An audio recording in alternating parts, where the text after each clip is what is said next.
Assalamualaikum warahmatullahi wabarakatuh. Sahabat Abah Safwan, apa kabar? Semoga hari ini dalam keadaan sehat walafiat.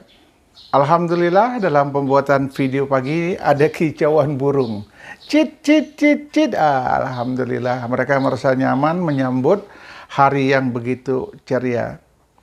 Hari ini saya akan membahas permasalahan masih capres-cawapres karena ada yang luar biasa di sini.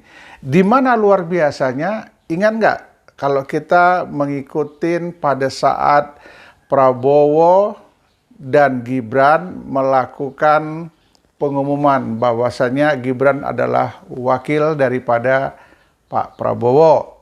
Ya, apa yang terjadi di situ? Gibran mengatakan, jangan takut Pak Prabowo. Ada saya di sini. Wah, ini hebat ini. Kenapa?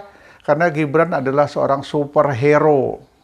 Dia bisa meyakinkan sosok Pak Prabowo yang begitu hebat di Indonesia, tokoh nasional boleh kita katakan, seorang jenderal. Pak Prabowo jangan takut, berarti selama ini Pak Prabowo-nya takut. Begitu Gibran mengatakan jangan takut, ada saya di sini. Ini menunjukkan bahwasanya Gibran itu adalah seorang yang superhero, orang yang strong, orang yang kuat, ya, yang bisa mengamankan dan memenangkan Pak Prabowo nantinya sebagai presiden. Kalau saya melihat situasi ini sudah by design. Ya, dia sudah memberikan rekomendasi jaminan kepada Pak Prabowo, jangan takut, ada saya. Yang jadi pertanyaan memang dia siapa? Apakah dia orang hebat? Saya mengatakan Gibran adalah orang hebat. Loh, dari mana Abah Safwan tahu Gibran itu orang hebat? Yang pertama, Gibran itu adalah seorang anak pengusaha mebel dari Solo. Hebat, bapaknya pengusaha mebel. Masa pengusaha mebel aja hebat? Hebat. Bapaknya pernah menjabat wali kota di Solo. Apa nggak hebat? Siapa Gibran? Anak wali kota Solo. Kan hebat. Anak wali kota aja hebat. Ya hebat. Dia sudah membuktikan bahwasannya dia pernah menjadi anak gubernur DKI Jakarta. Anak gubernur, apa nggak hebat? Hebat. Gitu. Kemudian naik peringkat lagi, dari gubernur bapaknya menjadi presiden Republik Indonesia, masuk 2 periode. Gibran hebat? Hebat. Anak presiden apa nggak hebat, bisa melakukan apa saja. Pak, aku mau jadi calon wakil presiden. Oh ya, gampang, nanti bapak iniin. Oh Pak, katanya masalah umur, tenang, umur bisa kita atasi. Kemudian dimainkan di Mahkamah Konstitusi, tapi kita istilahkan Mahkamah Keluarga. Kenapa? Ketuanya di situ adalah pamannya sendiri. Jadi memperkarakan, memenangkan anaknya sendiri. Ya menang. Wes tenang wae. Jadi diselesaikan semua. Tadi yang nggak bisa daftar karena umur, sudah bisa daftar sekarang. Ini hebat. Jadi keturunan-keturunan Pak Jokowi adalah keturunan hebat.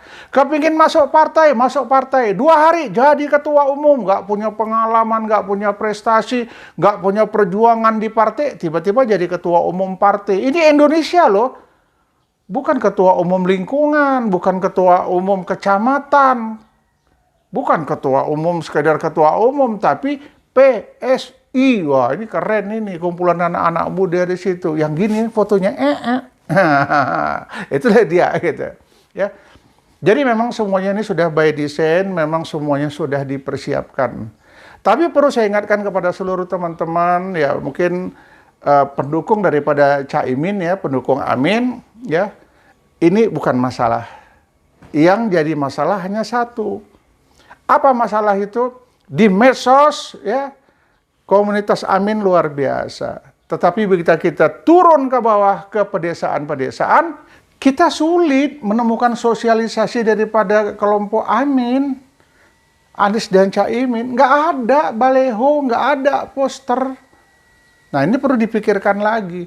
Kalau saya melihat, ya, yang memberikan perjuangan yang sangat luar biasa sampai ke akar rumput yang paling bawah, itu PKS. Tapi sampai mana yang bisa mereka lakukan? Ya. Jadi kalau kelompoknya Pak Prabowo sama si Gibran ini sudah jalan semua. Kades, kados, macam lah, Kepling dan lain sebagainya. Ini sudah mulai bergerak, membicarakan mereka. Apa yang harus mereka lakukan untuk memenangkan mereka nanti. Jadi tolonglah teman-teman, sahabat ya. Yang saya pesankan bukan hanya partai. Sahabat umat muslim di Indonesia. Dimanapun berada, mari kita bersatu, mari kita bergerak. Kalau memang serius mau membuat perubahan di Indonesia ini. Kita harus kompak, kita harus bergerak. Jangan cakap-cakap aja, jangan hanya main di medsos saja. Biar kami-kami yang main di medsos. Tapi yang lain turun ke lapangan, turun ke bawah, ke pajak, ke pasar, terutama pasar tradisional, tempat kumpulnya orang-orang kecil. Ini yang perlu kita rebut suaranya. Ini yang perlu kita yakinkan. Indonesia harus berubah gitu. Jadi teman, sahabat, dimanapun berada, mari sama-sama kita berjuang. Terutama matangkan di masjid-masjid. Bicarakan ke para jemaah.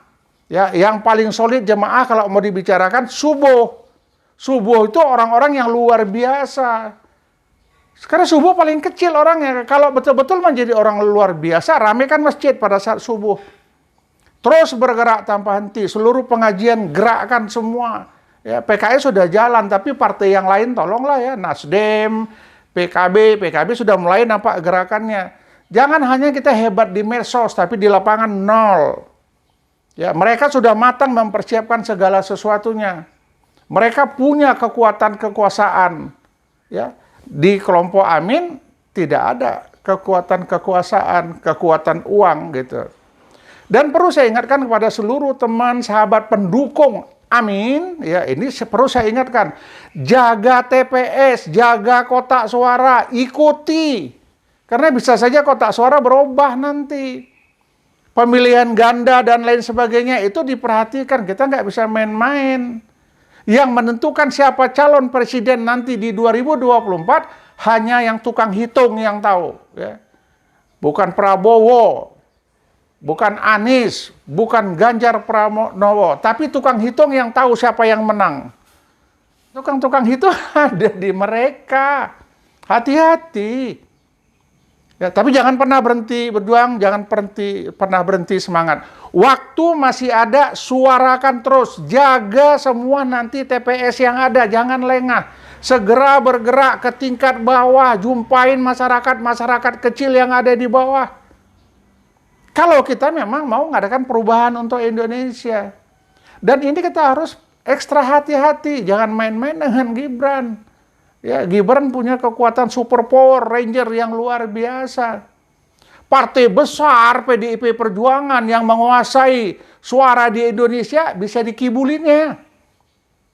Nggak dipecat. Coba yang lain, Murad Ismail. Ya, yang ada di Ambon ya, di Maluku sana, gubernur yang istrinya masuk ke partai lain, pecat dari keanggotaan. Budiman Sujatmiko, pecat. Roldop Pardide dulu, pecat. Hebat main pecat-pecat aja. Begitu ketemu dengan Gibran, segera kembalikan kartu, segera buat surat pengunduran dirinya. Pengecut! Ini pengecut ini, nggak berani pecat.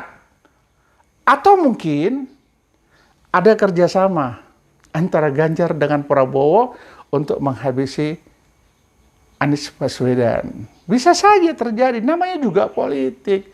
Kita lihat mereka berseteru, tapi ternyata di ujung-ujung last menit nanti mereka bergabung untuk menghancurkan Amin. Hati-hati. Tapi saya yakin dan percaya, jika umat Islam seluruh Indonesia mau bersatu mendukung Amin, saya yakin peluang kemenangan ada, tetapi harus tetap diwaspadai pada saat perhitungan suara di TPS. Jangan sampai ada pemilihan ganda, jangan sampai ada penggantian kotak suara. Karena kotak suara itu pakai tali tes itu digunting, ikat lagi masih bisa. Pada saat dibawa kemana, videokan, bukan difoto ya, divideokan perhitungan suara angkanya mulai dari TPS ke TPS, kemudian nyampe di kelurahan-kelurahan. Jika terjadi perselisihan, segera lapor. Lapor kemana? Ke komunitas kita, ke kelompok Amin. Laporkan terjadi perubahan suara di kelurahan ini, di desa ini, di kota ini. di kecamatan ini, silakan dilapor, jangan diam aja. Ini tinggal waktu, tinggal sedikit lagi. Kalau kita tidak kerja keras, memastikan siapa-siapa pemilihnya nanti, ya tahu sendirilah, ya ini rawan bagi kita. Orang tua Gibran duduk di tampuk kekuasaan tertinggi di Indonesia yang bisa mengendalikan semuanya. Ya, mudah-mudahan aja Pak Jokowi punya hati nurani, dalam arti kata membiarkanlah Indonesia lebih baik ke depan. Kita lepas saja yang realita. Siapa yang terpilih, dialah yang menang, tapi tidak dengan rekayasa. Ini kita berharap seperti itu. Tapi ingat, Allah juga nggak tinggal diam. Kita berharap, kita terus berdoa meminta kepada Allah, biar nanti Pilpres yang ada di Indonesia berjalan real seperti apa adanya. Siapapun yang menang nanti, dialah yang akan memimpin negara Republik Indonesia. Kita berharap Indonesia ke depan bisa jauh berubah, tingkat kehidupan masyarakat bisa jauh lebih baik. Minyak tidak naik-naik lagi, tidak semua kegiatan dikenakan pajak. Ampun, ampun, ampun, pajak di Indonesia ini luar biasa. Ya. Mudah-mudahan aja pajak-pajak yang terkumpul ini betul-betul masuk ke kas negara, tidak dapat diambil oleh orang-orang tertentu yang menikmati uang pajak. Kita yang bayar, mereka yang menikmati. Kita berharap uang pajak yang kita bayar ini adalah bisa kita nikmati oleh rakyat Indonesia nantinya. Teman, sahabat, dimanapun berada, mari kita bekerja. Mulai hari ini, mulai detik ini, kita gaungkan siapa yang harus jadi presiden pilihan kita. Kita berharap apa yang kita rencanakan, apa yang kita pilih, insya Allah dia akan menang. Jangan pernah berhenti, terus bergerak. PKS, terima kasih sudah bekerja lebih baik.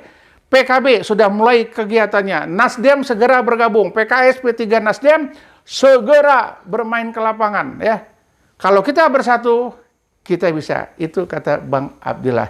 Demikian yang dapat saya sampaikan. Assalamualaikum warahmatullahi wabarakatuh.